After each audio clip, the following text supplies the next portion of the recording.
Hello everyone and welcome back to my cup of chaos. Today we're gonna be talking all about sourdough starter. What it is, how to feed it, how to use it, how to know it's alive. So if your sourdough starter ever confused you, intimidated you, or made you feel like it's all too complicated, this video is for you. So first, what is sourdough starter? It's basically flour and water, and we ferment it over time, so it's living bacteria that is much better than any commercial yeast. So it's all natural, it's also gut healthy, it has so many benefits for your body, and there's so many things you can do with it. I was just on the phone with my mom and she was telling me, oh, you need to give me your sourdough starter because mine is dead. And I was telling her, listen, it's not that. You just have to feed it multiple times maybe to make it more alive. In this video, I'm gonna show you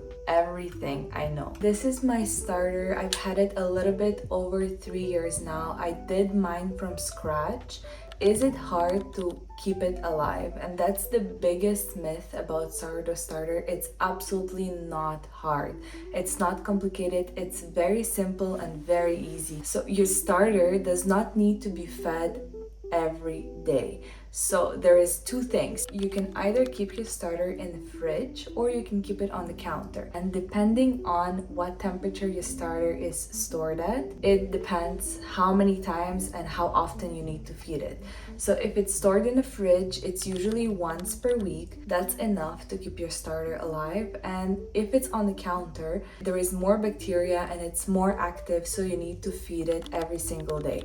So what is best for busy people that have a lot on their minds, that are busy with work, with kids, with anything? It's just to store it in the fridge and make it your routine to feed it once per week.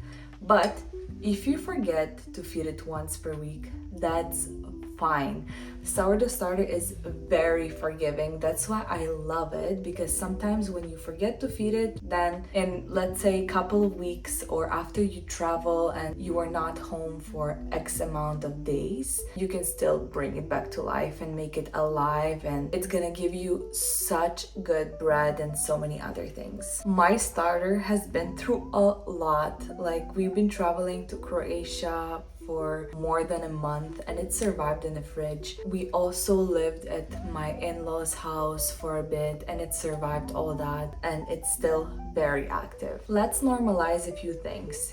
If you have brown water on top of your starter, it does not mean it went bad. It just means that bacteria is very hungry, so you might need to feed it a few times. If you fed it after getting it out of the fridge and it did not rise, that's also completely normal. Sometimes it needs more than one feed to bring it back to life. You forgot to feed it, that's also normal. It's very forgiving, as I mentioned before. So just feed it a few times, it needs some food, and after that it's all gonna be ready to use. For the purposes of this video, I left some starter on the counter for a few days so you can see there is some water on it. It does not mean that it's spoiled, it just needs a feed, and I'm gonna show it to you that I can bring this starter to an active and bubbly starter very, very fast. So I never measure, I always check the consistency and then I add some water and just make sure it's good. I just added 2 tablespoons of whole wheat flour. So we're just gonna mix it and you're gonna see, like, I did not add any water and it's barely too thick. So I just added a little tiny amount of water and we're gonna mix it. And this is the perfect consistency. It's like pancake batter, a little bit on the thicker side, and we're gonna leave it for a bit and you're gonna see it's gonna be back to life very, very soon. I also wanted to show you what starter looks like when you get it out of the fridge. So you can see there are still a lot of bubbles inside and it's very dense because it's been in the fridge. So if it's been in the fridge for a little bit, I usually take some from my mother's starter and put it in another jar so it's faster to bring it to room temperature and let it rise. I'm gonna take some of my fridge sourdough starter and put it in another jar, like if I was making a bread today. So I'm taking really a small amount, maybe like this is enough. You can even take less than this, and you're just gonna add some flour and lukewarm water to it. So I'm gonna feed it with some flour. You want to add more flour to it than the amount of sourdough starter that you have. I added a little bit more, maybe twice the amount, and now I'm gonna add some lukewarm water. By the way, adding tap water to your starter is fine. You don't need some fancy filtered water or distilled water bought in a store. You just need some regular tap water, regular flour, and that's it. That's all you need to keep your sourdough starter alive. As I said, it's very forgiving and it's not complicated. So right now, once again, perfect consistency, pancake batter. So we just want to leave it on the counter for a little bit. So your starter, you can feed it with whole wheat flour, you can feed it with regular all-purpose flour. It really does not make a difference. What suits you best is the best choice for you. Just one thing, with whole wheat flour, it's gonna rise much faster than with all-purpose one because there is more food for bacteria. So it's been a few hours now, so let's check on our starters. So you see, this one is really bubbly, really active, ready for baking. And the one from the fridge is also very bubbly, all ready for baking.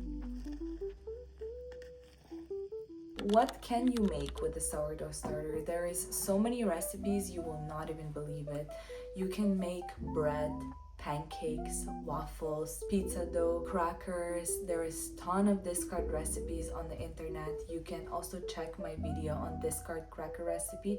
I absolutely love it because you can customize it every single time you make it. You can use so many different spices and seeds and really customize the flavors of your crackers, and that's why I love it. There is something really grounding about sourdough. It teaches patience. It's not a fast process that you can get done in under 2 hours. It's really like motherhood and life. You have to cherish every single moment with it. It does not rush, and it reminds me a lot about motherhood. If you've ever been scared of sourdough, I really hope this video made it simple and very doable. If you have any questions, please leave them in the comments. I'm gonna be reading every single comment that you leave, and I'm gonna be answering everyone. And if you want any cozy kitchen recipes with sourdough and other things in my kitchen, please make sure to like and subscribe, and I'm gonna be sharing a lot more with you guys. Thank you for being with me, thank you for watching me, and see you next time.